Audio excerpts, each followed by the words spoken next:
Butterworth filter. A Butterworth filter is a type of active filter. Butterworth filter technique.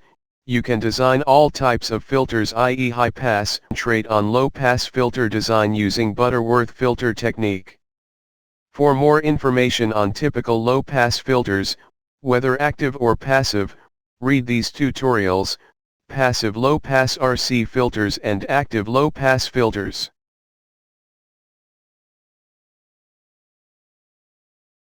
By taking these considerations, for each consideration one type of filter is designed and for maximum flat time delay Bessel filter is designed. N increases the flatness of the filter response also increases. C circuits at higher frequencies.